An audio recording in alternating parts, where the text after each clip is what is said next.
Previously on Golden Star Reviews. But it does raise new questions regarding how the map really operates. Does it only work for castle residents, or can it work for other ponies that have close ties to the main six? Is there any chance that perhaps the CMCs could be called by it, either as a group or with one of their sisters? And does it only work on ponies by means of their cutie marks, or is there any way someone like Spike could be called for a mission in the future? Ah! What's happening? Ah! I think it's the map. It's calling you. Apparently you also have to solve a friendship problem. Well, I'll be.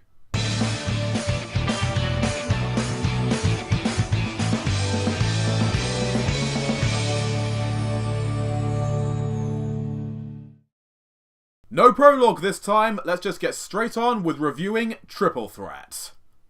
Spike invites his dragon friend Ember to Ponyville so she can learn more about friendship, but is surprised when Thorax arrives in town, forgetting that he arranged to see him on the same day. Immediately convinced that the two won't get along, Spike struggles to keep his friends apart while he tends to them both simultaneously. Triple Threat is the second episode to be written by Josh Hamilton, and you may remember that his inaugural episode, Parental Guidance, was one that completely wowed me, earning itself my top score. However, this follow-up doesn't nearly match up to those heights, but there is still a good amount to enjoy and discuss here. The story is certainly a rather simplistic one, with an almost instantly predictable resolution. But what does help is that the episode still packs enough humorous and intriguing scenes for all the characters, as well as some surprising moments. The first act sets up the conflict that Spike faces as he rushes back and forth to remain attentive and accommodating to both Thorax and Ember. It's a familiar setup, but it still delivers some amusing results, particularly with how Ember ignores the pre-prepared food and feasts on the dinnerware and walls instead, and how Starlight comments on how Spike has clearly been living with Twilight for too long.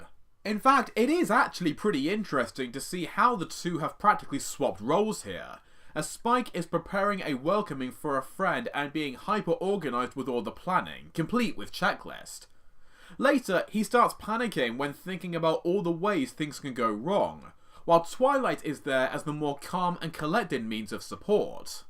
It isn't until the second act though that Triple Threat really starts to pick up momentum, as the map unexpectedly calls Spike to solve a friendship problem for the first time. Now, as you saw in my review for A Royal Problem and at the beginning of this video, I have been wondering more about how the castle map works and how far it can branch out. I still have more questions, but it was great to see one of them answered here. Despite being a nice surprise, the execution of this newly added storyline is a kinda mixed bag. Seeing Spike going around town looking for the problem he has to solve has some good moments, especially when one of them gives Lyra a speaking part again, which this Lyra Bonbon fan and shipper was very happy to see, but I'm not sure how to feel in regards to how it's resolved.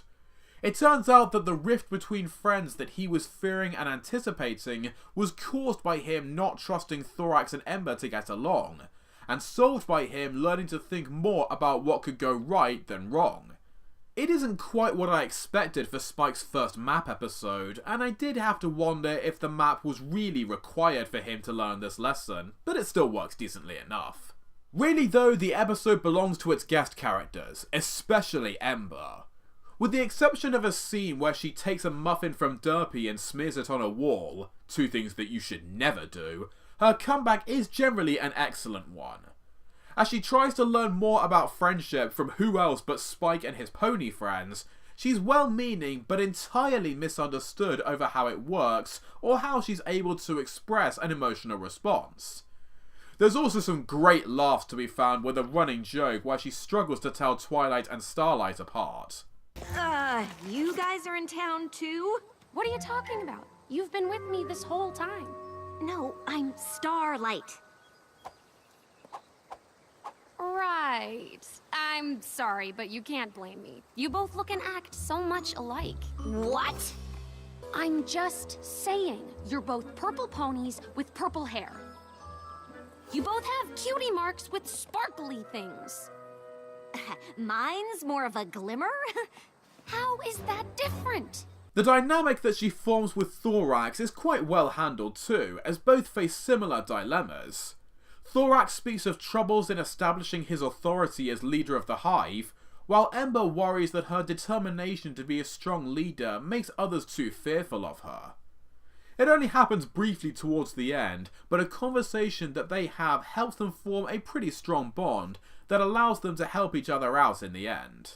For all its problems, Triple Threat is an enjoyable time for Spike fans, made all the more entertaining and memorable thanks to the return of Ember and Thorax, but it just isn't on quite the same level as some of the season's other episodes.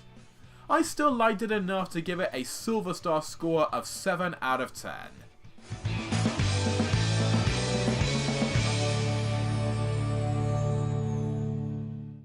Now, a new and different way to finish, which is how I'm now planning to close out all of my reviews, asking what you thought. Now that you've heard my review, I'd love to know your thoughts on Triple Threat, so please be sure to let me know down in the comments. Until next time, thank you all for watching as always, and keep shining on, every pony!